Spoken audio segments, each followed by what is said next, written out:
It happened to friends of mine. They were shooting a film about the epidemic, about like COVID. Mm.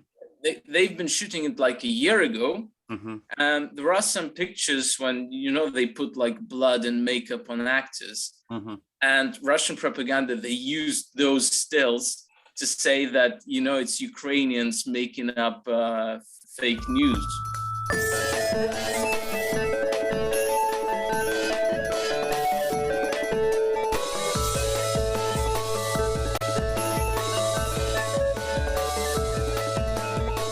Hey Rob, how you doing, mate? Hey Rob. Oh, I'm all right, man. It was just like your face and a mute symbol, and I was like, oh my God, the tension. I can't fucking... Jesus, God. How are you, man? How are you? I'm good. It's just the internet on my phone. It's terrible. So yeah, I'm not sure if it's going to be good enough. It seems like it's okay for now, but yeah, if there's any problems, just let me know, man. Yeah, I'm trying to sort it out. I was on the phone with a guy because our router, it's because of the rain, it broke down. Ah, okay, right. So it's not because of some infrastructure reason, right? No. We're safe for now. Yeah, we've been lucky. Good. I'm so glad to hear. Like when I reached out to you earlier today, I was like, you said maybe some people would have some questions for you. So then I started asking people. The amount of questions that have flooded in, it's too many to get through. I've got literally 200 questions in front of me. So it's like, let's. But the first thing, and some of these people don't even know you, but the first thing everyone wanted to know is, are you safe? Are you okay? Well, for now, but you get the news from like all the channels you can, and like some say that they might come to this part of Ukraine as well, that they're thinking about it, and there are questions, why didn't they do it before? But the worst it was for Kharkiv, which used to be the capital like a long time ago. It's like the first capital of Ukraine. And Kiev, of course, but that's strategically, that's what he's after. Yeah, Kiev especially. Right? It looks like he doesn't need anything else apart from that. Well, yeah. But yes, other towns they got bombed, and it's like it's really bad. But you where you are, you haven't experienced any shelling, any direct attacks or anything like that. No, not really. Oh, thank God. Whew, Jesus. Do you have family that are in a more difficult situation than that? Yes. Some of the relatives on my mom's side, they're like in Mariupol, which is close to the sea. Yeah, that's the seaport one, right? That's well, you get Odessa and you get Mariupol on the other side. So right. Yeah, he's in that one. They don't have any electricity, they don't have any food, and they don't have any mobile signal, so you can't get through to them. It's hard to know. That must be really worrying. Yeah. Red Cross, they were there was supposed to be like a green corridor for them to evacuate, but Russians started a shootout, so they had to cancel it, and it's been like 2 days in a row.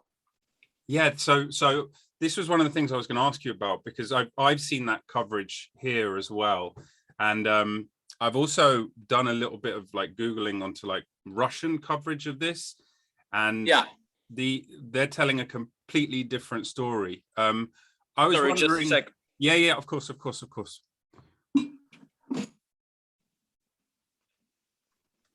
I was wondering in Ukraine, do you get any of the Russian coverage? Do you get to see any of their spin on it, their propaganda, or is it?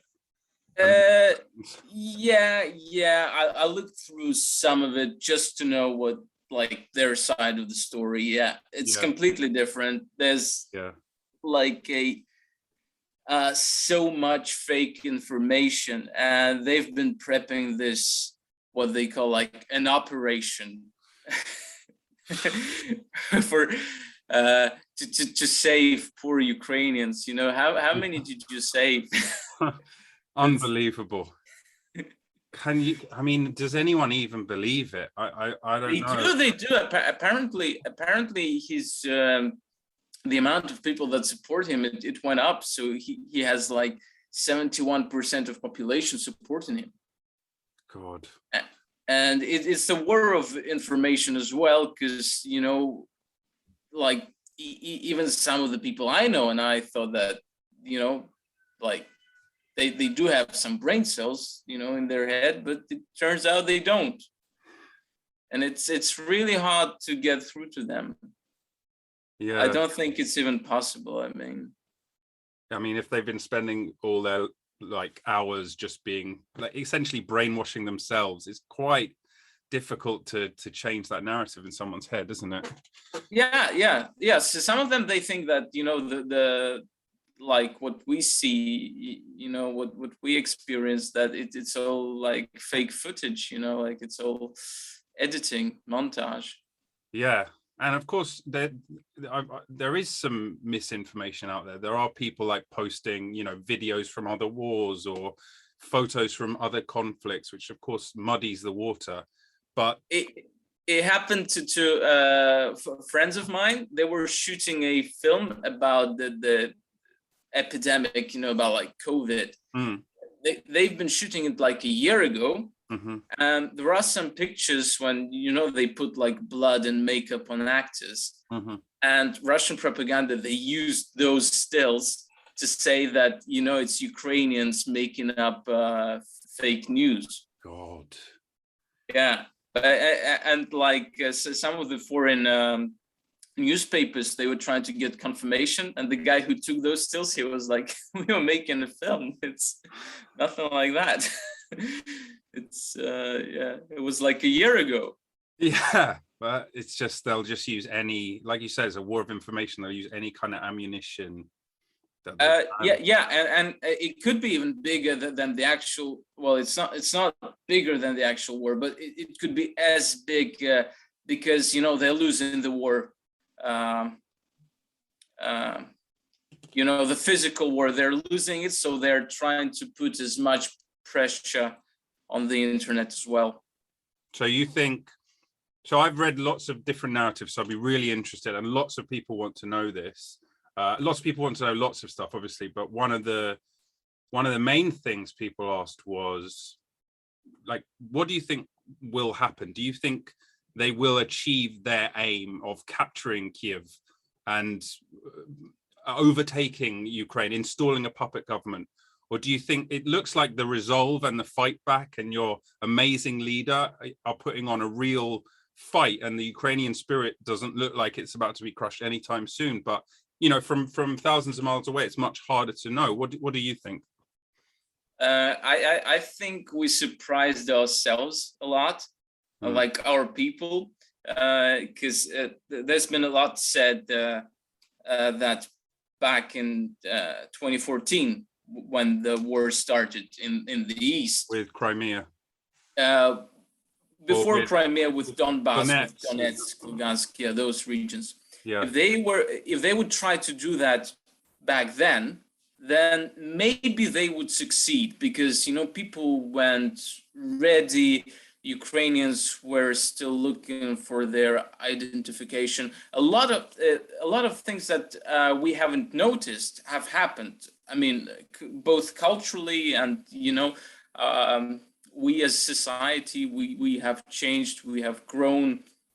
So if they were trying to do it back then, maybe they would have some success, but not now. Now this is crazy. Like, you know, the president, it's like the tip of the iceberg. You go to the villages, those people, I mean, we're all terrified of them because they're so full of rage. They would just like smash anything on their way.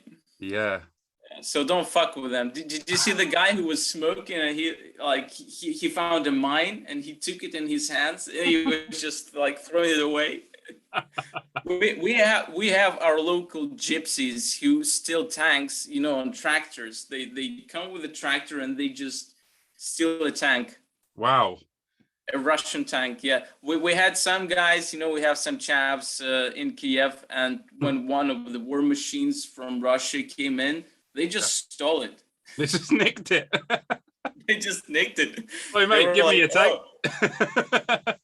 That looks like a good ride. With their bare hands. That's the thing. Amazing. It's like, yeah, and there's this in Kherson, another town close to the sea. They were parading, like as if they took it over, and they're always trying to. They bring in their extras, their actors to shoot, some footage for the news that like people are so happy that they've been saved by the Russians. None of this shit works because like everyone comes with the Ukrainian flag, and once they were parading and they were leaving the town, one of the guys with the Ukrainian flag, he just jumped on the fucking thing with the flag, so it doesn't look like a victory. But presumably they don't see that in Russia. It's all cut out and edited, and I mean, as much as they can, yeah. Much as they can, yeah. Because I was reading, like the BBC have been shut out, any independent media has been shut down, all these companies are pulling out. It's like Russia is increasingly isolated, and there's just one story, and that story. Yeah. Yeah. It's fucking nuts, dude. I guess, here we hear stories of 1.5 million refugees and women and children heading for the border, but every male within age is offered a gun. I think I saw Zelensky said that. That's not quite true. That's not true. Okay. I mean, I haven't been offered a gun, and I would love one. Would you? It's not like I've been running around and asking for it, but I don't think it's that easy to get a weapon. Right. So what if the Russians got closer to where you are? I mean, there's a hard question, but like, do you have a plan in place? Obviously, like, don't give up your secrets, but do you know what I mean? Like, what would you do? Do you know where to go? Would you know how to get ammunition? Would you stay and fight? Would you try and escape? What do you think?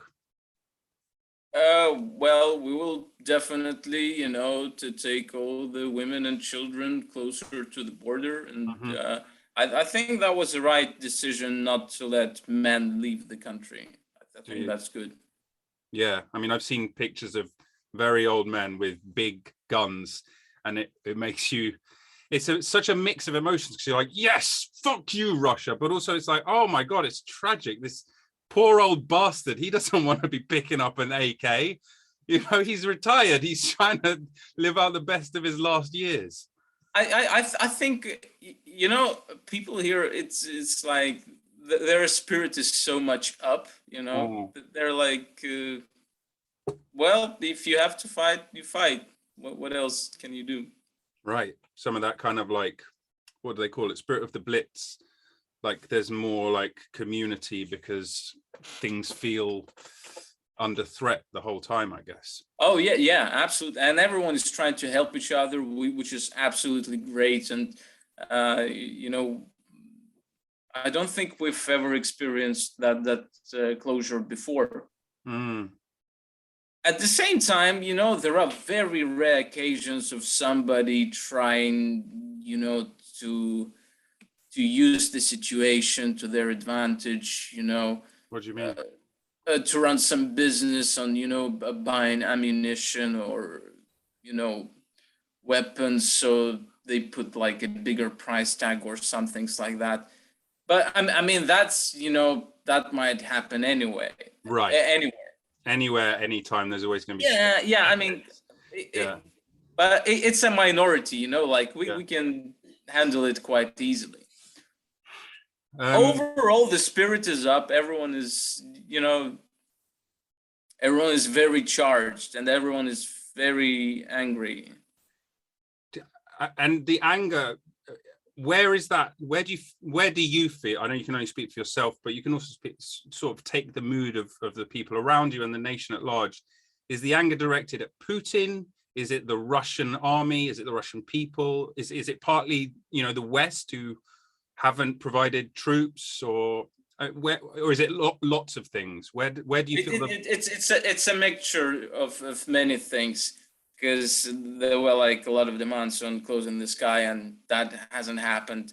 And they were like looking for different solutions, like give us equipment to do it ourselves, or give us the planes, or like what else can we do? And it seems tricky, you know. It's because when I was following like the first days, you know, and even before that, Biden was like very proactive, and he was saying a lot of things. And right now, he has been very quiet. Yeah, I've noticed that because that was dominating the news coverage before the invasion. It was like, look, they've got 200,000 troops. They're on the border. They're doing drills. There's tanks.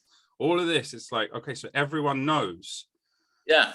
And it's like, but no one's going to do anything. I think there was quite a lot of people who thought, well, Putin's all talk. And it's like, but why would you think he's all talk when he's already done this multiple times before? Never as big as this, but it's just the logical escalation of his megalomaniacal instincts.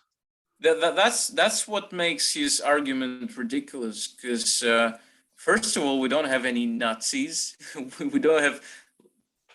What the fuck is that? Like denazification. I mean, I wanted to ask you. I know you're not like a religious guy, but you're like me. You're a Jew. You're in the theater, and you've got a Jewish leader, a head of state, Zelensky. I want to get your opinion on that. But also, what is this Nazification? I mean, as far as I can tell, correct me if I'm wrong, there's the Azov battalion who have a small portion, a few thousand, who are like Nazis or fascists or some version of that.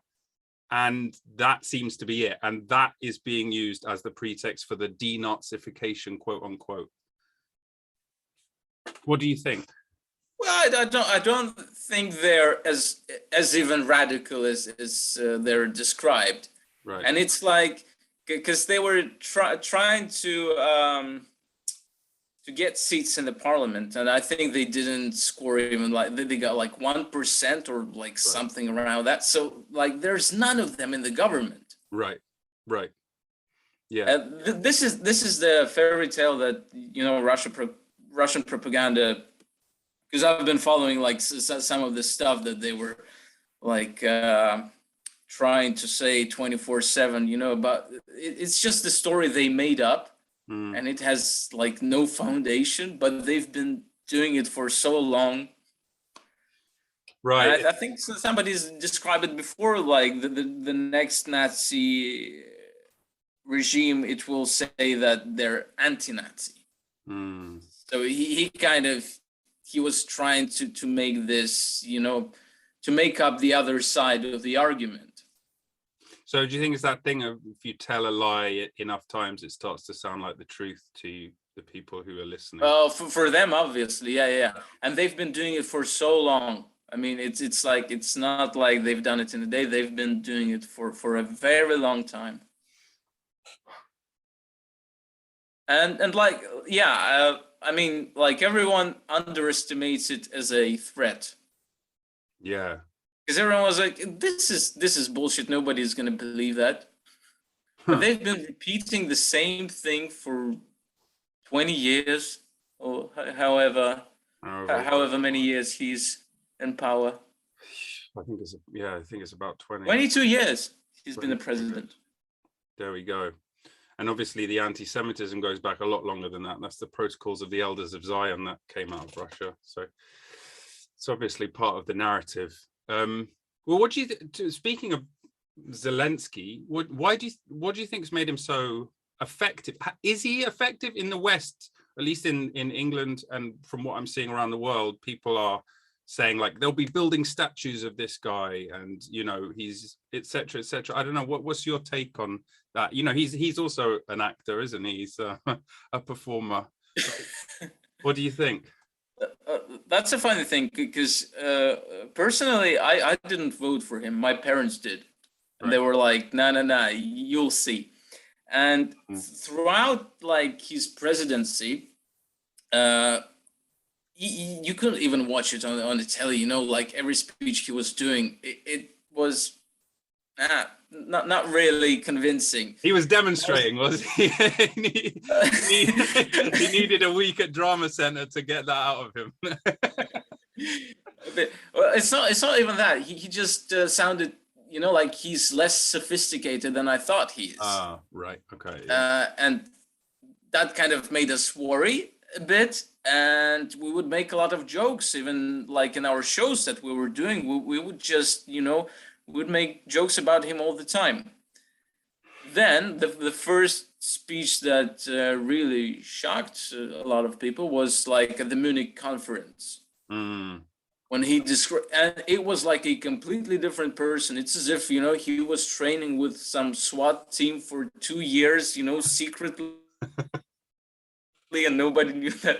It's because everything changed. The way he speaks, what he says, great speech writers. I mean, it's Yeah. not just one guy, Of it's course. like the whole team. And everything changed tremendously since. I mean, it's like it's a completely different guy. Nobody expected that to be so different. And not only him, but like other politicians, they started to live up to that. It's like a much higher standard. Even like our mayor Klitschko, Oh, who's wow, amazing. a Yeah. famous boxer. Yes. He turned out to be like a very cool guy. He records like all those videos. He goes like through every hospital and every place he can. So, it's as if they were all this time, they were waiting for this chance, this Cometh the hour, opportunity. cometh the man, as they Yeah, say. yeah, exactly. Rise to the occasion. Well, that must be. And that they must be totally good. did. That must be sort of also stealing for the old heart, stealing as in STEL, not trying to rob, as make it stronger, like steal. Yeah, because in peaceful times, they were like clowns, but when the war kicks in, those guys, they're great. They're very brave. They haven't left. There's been like operations against personally against Zelensky. They've been sending. That's what I've heard from a few of the people that I kind of trust. That they were sending like special forces to take care of him, and they failed. But he didn't leave the country. He stayed. And, I saw that there was some fake news that he'd left as well, but he's not going anywhere, I don't think. One thing that took me by surprise in this whole thing is just how complicit Belarus is in this. It's almost as if they're acting as one country. There was some invasions through Belarus. Belarus are just letting Russia just flow through them. And I think you see it as a separate country, because it is. And I think I underestimated the extent to which Russian control was over Belarus. Is that just because I've got like a Western blinker? Is that known in Ukraine, or was that a bit of a surprise as well? Well, I mean, everybody knew that Lukashenko is in Putin's pocket, and that he can't make any decisions by himself. Yeah. But Belarusians, because they had a lot of protests, a lot of. I mean, it could have been like Maidan in Ukraine, but they didn't push it.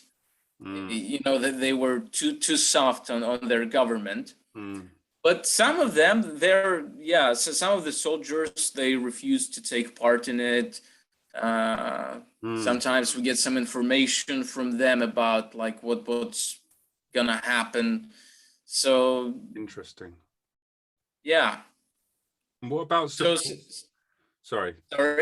I was just going to say, what about sort of support from the more friendly neighbors, sort of Poland, who've taken in a huge amount of refugees and some, you know, some more of the border countries around there. Are you getting support from them? Is there, do you feel like supported by them, or is it just like it's an escape route and nothing else? Well, it's absolutely amazing because I keep getting messages from different people. You know, like everyone wants to help, and it's very surprising, and that's why kind of we question ourselves whether we are as you know, as caring when wars go on in other countries. And apparently that's the lesson we should learn, that, you know, because so much attention, so much help that we get. I mean, like I get messages almost every day saying, look, if you're in trouble, please come to our place, we'll take care of everything. And even from people I don't know. That's which hasn't happened, you know. That's the thing we're talking about. Like, as a rule, nobody from Russia would send you a message. right. How you doing? Right. You know, the guys, because me and you, we went to Moscow, right? Yeah. We made some friends there. Yeah. And I only have Tim left, and Tim is now, he lives in Israel. Oh. And he's like a very pro-Ukrainian. He posts something Ukrainian every day. A lot of people, you know, a lot of his friends from Russia, they refuse to talk to him. That they, you know. So yeah, it's.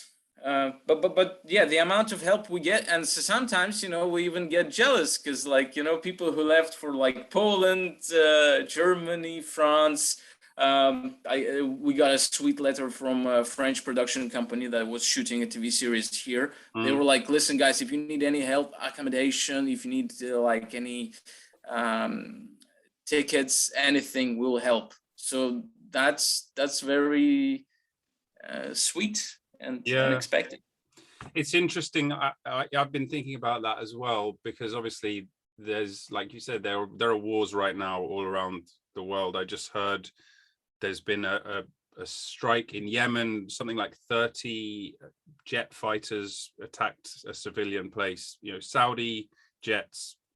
And that war's been going on for ages. And it's like, well, you know, that's a tragedy too. But I don't see, you know, I do see these articles, and I'm not sure about the validity of being like, now is the time to talk about a different war. It's like, no, we shouldn't have stopped talking about the other war, but that doesn't mean that we shouldn't talk about this. And do you feel it as a war? Is that what it feels like in the country? Do you feel like we are at war? Yes, but mostly from what's going on with the people I know and who are participating in it.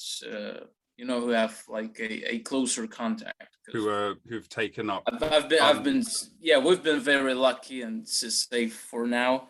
Yeah. So, but that's the fear that so some people were expressing, that, you know, like in a few weeks everybody's going to be so fed up with it that, you know, it'll be forgotten in the media, and, you know, it will cool down, but the war will be still on. And that's the danger, and everyone will get just so knackered with it. So, yeah, I think that is a danger, and I hope that doesn't happen, because that will only help Putin and hurt Ukraine if that happens. Yeah, it took us absolutely by surprise. I mean, like, you know, it's when they strike at 4 a.m. Yeah, and like everything, like all the plans everybody had, it's like, yeah, nobody have their job anymore. You know, like you cannot do it. Like, yes. How much is society around you able to like function as normal? Because obviously you're not in the midst of, you know, you're not in Mariupol or something, right, where there's like no bread, no electricity, Russians everywhere. But are you able to sort of like work? Are you able to travel? How? well, we're trying to help around each other. I mean, I haven't been that good at this, but like a lot of my colleagues, you know, they volunteer, they do a lot of different stuff. I mean, Yeah, the main thing is, and that's for I think is a good thought for somebody abroad as well, because like people keep asking like how can they help. Yeah, and that's Well, the number one question that I've had from everyone is how can we help the and people? it's like well, first of all, the simplest way is to donate if you have like some finances, you know, that wouldn't affect your life. I mean, what would you think is the, so one person asked me something a bit controversial, so I want to take your opinion on it. And they said, here's what they said, without giving away who they are, because they wanted to be, they said, if a country invaded my country, I would take up arms and I would want everyone to support the cause, but I don't know if I donate to the army and or to humanitarian support. And a lot of people have said, basically, what's the best way to help Ukraine and the people of Ukraine? Is it donating to the army? Is there anything question about that, or is it's war and that's not relevant? Or is it humanitarian aid? Or is it just a question of as long as you can give, it will help? I guess people don't want to give to the wrong thing and see their money not put to good use. Do you know what I mean? I completely agree on that, because I've been sending money myself, and you know, you just have to trust. Yeah. I mean, unless you know the people, because I've been sending to you know that the foundation they did for Ukraine, like overall, which supports army and supports people. Just to be clear, which one is this? Because I'm going to send a link. I'm going to make a newsletter about it. I'll send it to you. I think it's Help Ukraine Donate, something like that. I'll find the link. I'll send it to you. Some people they sent money to I don't know, to help pets in the war. You know, right. Like what are they called? What? These organizations. Oh, like PETA or something? Yeah, something like that. Some to Red Cross. I mean, it's like, it's whatever you trust. Right. Yeah, and I guess, you know, yeah, before giving money, make sure that you feel okay with doing it, you know. Oh yeah, absolutely. Because there's no need. It's like there's no need to give the last money you have, because. Right. Don't bankrupt yourself. Don't bankrupt yourself. Yeah, it's not gonna do anybody any good. I think that's the main point. You should feel okay. You should take care of yourself first. Yeah. Because you know, going crazy watching all the news and you know feeling depressed, that's not gonna help anybody. So. No. Well, for this episode, I'm gonna give all of the Patreon money that I get for this month. I'm gonna give it all to a cause. So I want to get from you, like you said, just send me a link. I'm going to donate all of that. One other thing that people have said is, could you get Jodie Comer to infiltrate the Kremlin as Villanelle and take out Putin? Do you think that's possible? I was trying to do that. I even came up with a meme. Yeah, I saw that. Yeah. I hope so. Did you see? There was that thing. He was Putin was doing like one of his fakey press conferences. He had like a massive table because everybody was accusing him that. You saw that? Fucking, I've seen the tables that are like 50 feet long, and like he's fucking, apparently he needs a stool sample before he goes into contact with anyone because he's so crazy about COVID. But I don't know if it was this specific one. Carry on. Well, that's the thing, because he spent like more than a year, you know, by himself and like avoiding people. Yeah. And there's this press conference. I think he did it like yesterday or the day before. Yeah, him and just like a lot of women. I think they work for airlines or something like that, because like all of the flights abroad are canceled. Yeah. And you can see that, you know, the background, it's fake. Right. So basically they've shot all those like extras women around the table separately from him. and he has a microphone, and at some point, like, his hand goes through the microphone, so like it was like all badly edited. Yeah. And like at first I thought, well, maybe somebody edited like afterwards, but no, it's an official thing. It was like on Russian channels. So sorry, what was I gonna say? Let's go back to the question you had. The question was about Jodie Comer Oh infiltrating yeah, the yeah. Kremlin. And there were like two women on the left from him. And one of them, she looked exactly like Jodie Comer. Like a slightly younger version. Yeah, I think She's somebody already commented there. that. You know, she's getting close. She's there almost. Uh, That'll be a terrific ending. that would be, I mean, yeah, that would be so Hollywood that we wouldn't even believe it. But if Jodie Comer assassinates Putin, mwah, thank you, universe. That would be. Sorry, I think my doorbell's going. I'll be back in 1 second. You're right. Sure. Yeah. Okay, back in a sec. Back in a sec.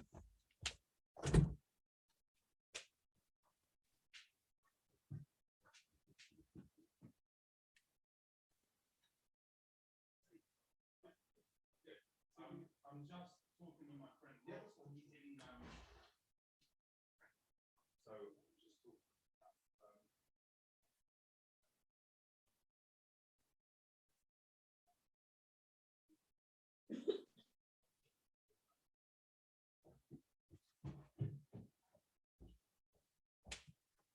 Hey, Rob. Sorry about that. Is that okay? Yeah. It's all okay. Late delivery of the post.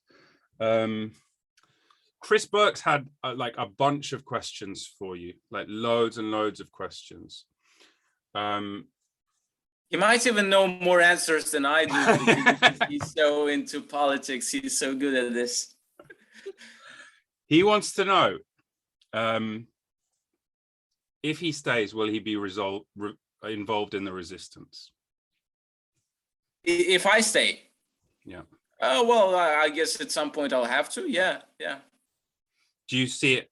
Do you see it going there? I mean, I've seen some images of this Russian convoy line that's 20 miles long or something with lots of troops and tanks and stuff like that.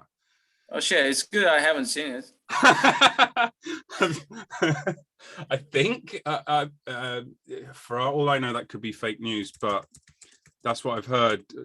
Lining up to Kiev, there's some kind of miles long thing of 65-kilometer long Russian convoy, apparently. Hold on, let me share. You tell me if you've seen any of this. Something like this. Russian convoy, 40-mile long Russian convoy. This CNN, Economist. Seems like it's been reported multiple places.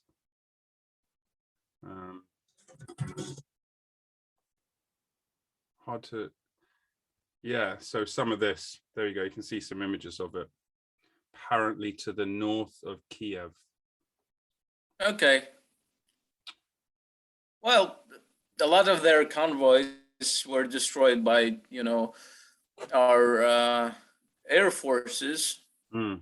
And that's the thing, like a lot of the soldiers, they don't even want to fight because they haven't been told the truth where they're going. Yeah, I wanted to ask you about that actually, because I've seen on Reddit, I've seen like quite a few of these clips of Russians who've been captured by Ukrainian forces. And a lot of them are young, and a lot of them are confused about why they're there. And they were like, they didn't tell us we were going to do this until the last minute, and then we were too scared not to do it. And now here we are. Just sorry, I got a cat breaking in. I'm glad it's only a fucking cat. Jesus Christ. A fluffy invader. Fluffy invader. Oh my God. Yeah, a lot of them, I mean, they want to get captured, they want to go home, they don't know what the fuck they're doing. And I mean, like, there's been a lot of that going on. because they haven't been told the truth. They thought, like they would come in, people would greet them, everyone would be happy. Did you see the bombing of Kharkiv? I did. Yeah. Yeah, because they like, according to their plan, they would take it over in like 2 hours. Yeah. And once they didn't, once they realized that, oh, it's not the government, because like they've been told that, like the terrorist government took over like the country. So like once you get in, everybody would be so happy because everyone's so oppressed. But it's actually the opposite. I mean, like our government had to like live up to like our nation's standards. Yeah, it's just... We are crazier. We're than they. Well, because you've actually got a democracy and a fighting spirit. Do you know what I mean? So it's like that's a much more powerful thing than a dictatorship. Yeah, because I think government at some point, I'm sure they would have some doubts. It's like, oh, are we gonna survive this, or Yeah, of should we course leave? they must. I mean, how do you think? I mean, this is crystal ball. Obviously, everyone wants this to never have even happened, and or to go back. How do you think this goes next in the next few days or weeks? What's your like hope, and what's your pessimism? Are you glass half empty, half full? What do you think is going to happen, Rob? Well, the worst is obviously the nuclear strike. I mean, either from their side, or if they will start a shootout around one of the stations like Chernobyl. Yeah, because they took over one, like the biggest one. I'm sure you've read about this. I have. Yeah, I can't remember the name of it, but they took, and I know there was fighting around Chernobyl. What was the other nuclear plant? What's the Energodar. I'm not sure how they translate that. put it into Yeah. Ukrainian to English. Yeah, and there's one more that they're like trying to take over as well. I wonder if that's just like scare tactics, because everyone obviously knows how powerful a nuclear plant is. So do you think it's just they're just going to try and do these kind of like scary things, like take over nuclear plants and threaten cities and invade, and then just hope to do something like they did with Crimea, like just then annex it and say, okay, now these are the borders? Or do you think they won't stop until it's just all out war? It's hard to tell. Well, like the worst scenario is that they would just destroy everything they can. Mm-hmm. And I mean, those people are careless because like what's been told on the news that like we'll only bomb like military, yeah, strategic buildings. It's fucking bullshit. That they've killed so many kids, so many women, so many civilians, and what's the idea behind that? And it's just so pathetic. It is. And disgusting. It's uncanny and it's pathetic, and it's so no wonder like some of them refuse to go on fighting, because this is like some of the bombs they've been dropping. Then they capture the guy and they ask him, "You have kids? Why do you kill kids in this country?" And it's like I don't know anything about it. I just like got my order and fucking hell. Yeah. So that's the worst, like yeah, that's pretty bad. That's the worst. Yeah. And I guess the best scenario would be that, we would there would be some, I don't know, political changes, we'll get some support or air support, or they'll close the sky, or more I don't know, more military forces would come in and we would stop this war. And I think Crimea and Donbass, they might come back and become Ukraine again. Right. And so that would be the best scenario. And do you think after, let's say that happens, do you think? Oh no, sorry. The best one is Putin dies like today or tomorrow. That's the right easiest. now. Yeah. And it's so strange. And it's like, I'm not sure if that depends on one person, but if it does, then I mean, Someone. Can we really not organize it? Come on, you've got to. Someone, I bet right now, someone's looking at the back of his stupid bald head, being like, I could just fucking go right in the stupid idiot's fucking head. Well, the problem is he's aware of that. So the people around him, he's been selecting them for like 20 years. Yeah. I wonder, do you think after this, do you think Ukraine joins the EU, it joins NATO? I think it will join EU, and I think it will, because we've already submitted sent an application. So yeah, it might happen sooner than we expect. And I think if that did happen, then I think they'd be able to give more military support with it being less controversial, if you see what I mean, because it's yeah. Well, from what I've read, Russians don't think so, because they think that doesn't change anything in terms of defense. But who knows? Who knows indeed. If there's a chance, you should use it. If there's a chance, you should use it. I think that's fucking right. Oh my God. Can I just say, I'm so glad to hear that you are okay. And I've been thinking about you every day, man. I'm glad you're okay, because this thing, it's crazy. It's like everyone's in the same boat. Well, so some more than others, but like we're pretty much in the same boat. And yeah, it's like a lot of people have been saying that it's like a third world war, and maybe it's time to acknowledge that, and it's time to wake up, and probably this is it. It's been I mean, me personally, I'm very surprised with our army, because it's very unexpected that they have done so much with so little. Because when it all started, we started getting messages like on Telegram channels and the rest, that it's like we knew that it might happen. We have everything under control. You're like, we never have anything under control.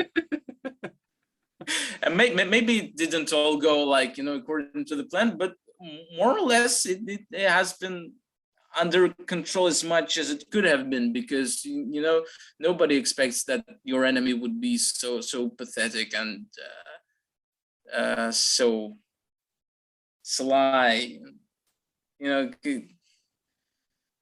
It's not cool. No, bro. Because like we could have been trying to do the same thing, killing civilians, but we're not doing this. It's unfair. It's not a fair thing to do. No. And that's like a sad thing about them, like not even trying to have a fair war. There's no honor. The corridors being opened and then bombed is one of the more disgusting things I've seen in this whole. Yeah. You know what they're trying to do? What? Well, first of all, they'll accuse Ukraine in doing all that, but then they're trying to make it so people would go to Russia or Belarus. Right. So that then they can spin the narrative of, this is where they wanted to be all along, and they can escape the fascists. And exactly. All those it's lies. Like it's so stupid, So stupid. What's it for, do you think? What's it for? But I think for him it's just a game. It's like chess. It's like addressing it to history, to Hitler, to, I don't know. Stalin. He's a crazy old fuck. I heard someone say the other day that he's gone from playing chess to playing poker. Oh yeah, yeah. I think Kasparov said that. Yeah. Right. That feels about right. It's. I mean, it's, yeah. What can you do? Well, I don't fucking know. I'm trying. I'm trying to do what I can, and it sounds like you're trying to do what you can. Sounds like a lot of people are. I guess we just need to fight for the truth. Yeah.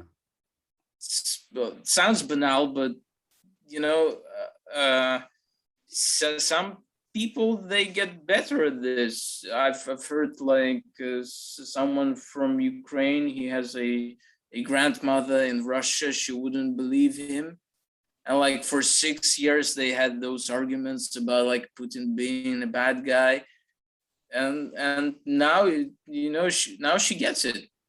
She completely changed her mind about the whole thing.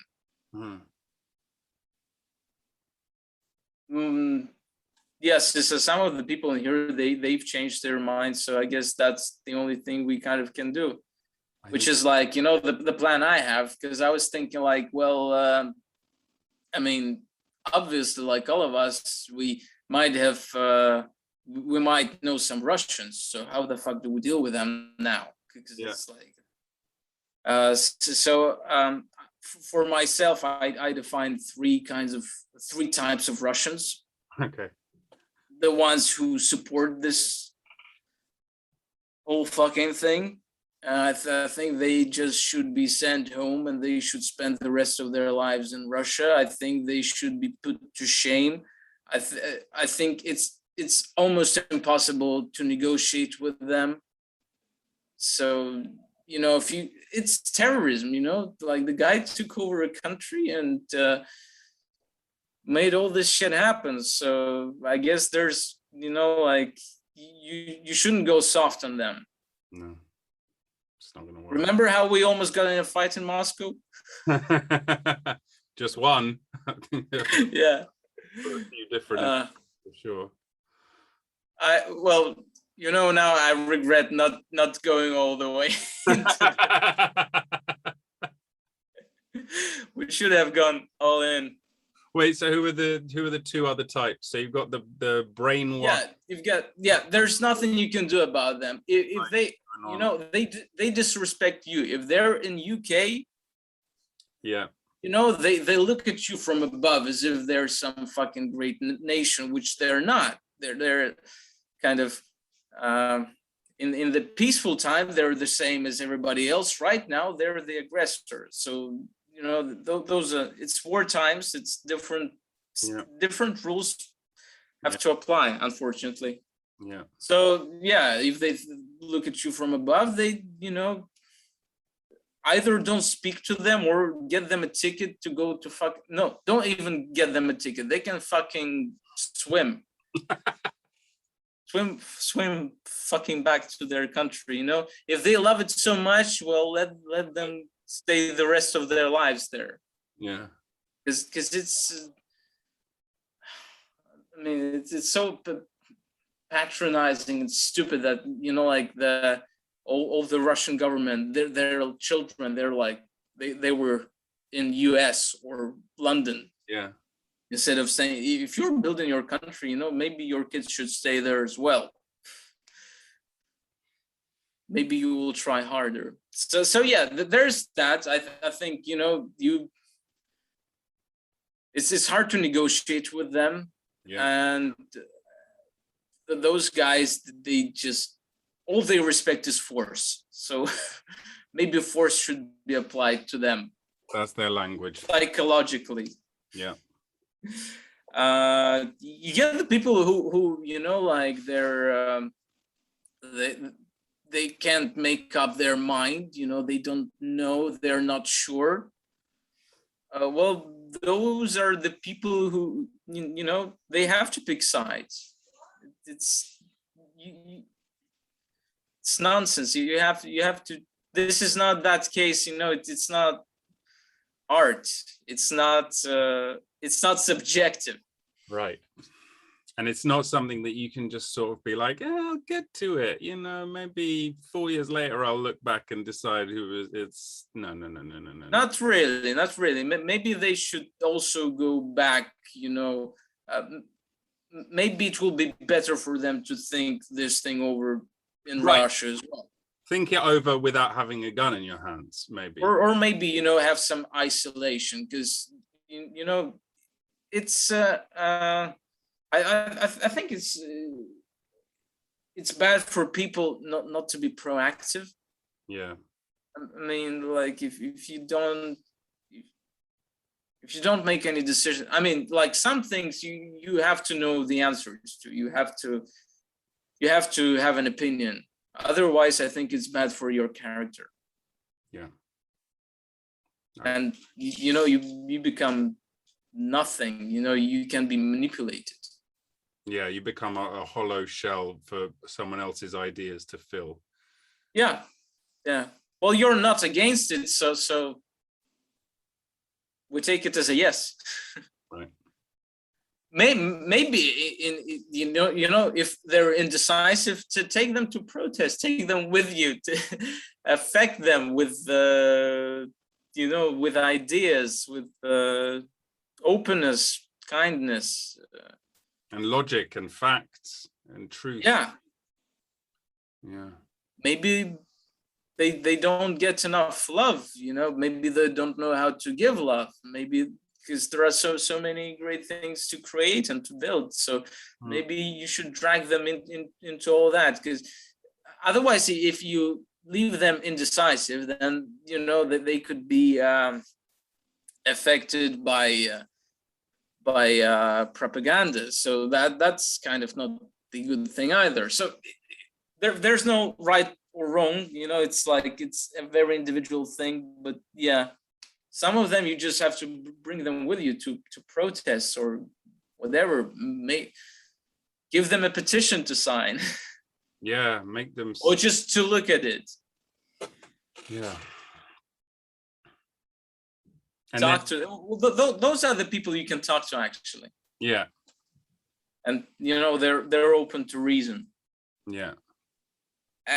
And the last category of Russians who already go to protest, who suffer from it, because, you know, like, you might get sentenced to 15 years for supporting Ukraine.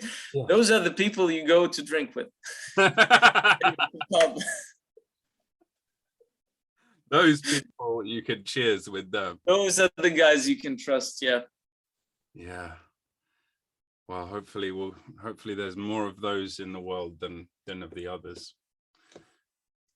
Oh boy, Rob, fucking hell, mate. Fucking hell.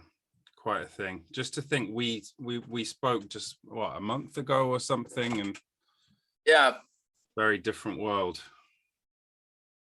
Very different world. Crazy. So, thank you for like giving up your time to me, and please send me that link. I'll push out as much as I can, and, you know, do whatever I can. And, you know, you keep fighting the good fight, and don't think we've forgotten you. I haven't forgotten you. No one's forgotten you. We love you. I'm sending you all the fucking strength that I can. I can't send you a gun, but I can send you other things. And I hope. Oh, brother, I wish I could be as good a friend as you, and like a lot of the people that have been so supportive. You know, to all your subscribers, hello from Dnipro. Dude, it's I think part of the reason so many people have reached out is because you are awesome, and Ukraine is a brilliant country, and I just, you know, I have no idea, I have no crystal ball, but I just pray and I hope and I wish, and, you know, maybe in a few years' time we'll look back and be like, it was just a blip, and the future is better. But at the very least, all my love and support to you, brother. Always. You know where I am. You know I've always got time for you, no matter what. Okay? Thank you, Rob. Well, once we'll take care of this, to sort it out, you're more than welcome to come to Kiev. We'll show you around. We'll have a drink in Kiev sooner than you think, I think, my friend. Yeah. Okay. Well, peace and love. Send me that link. Yeah? I will. Stay free. Thank you. Have a good one. You too.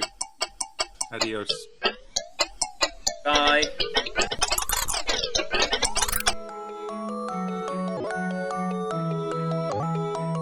Thanks for listening to the show. If you've enjoyed it, please give us 5 stars and consider becoming a subscriber and maybe even supporting us on Patreon. Really, really, really helps me continue making this show. If you haven't enjoyed it, then you can fuck off. Many, many thanks to Nils Hennis-Steer for the amazing music and to Dave Fox for the cool artwork. Please keep coming back every week for more Bliss of the Abyss.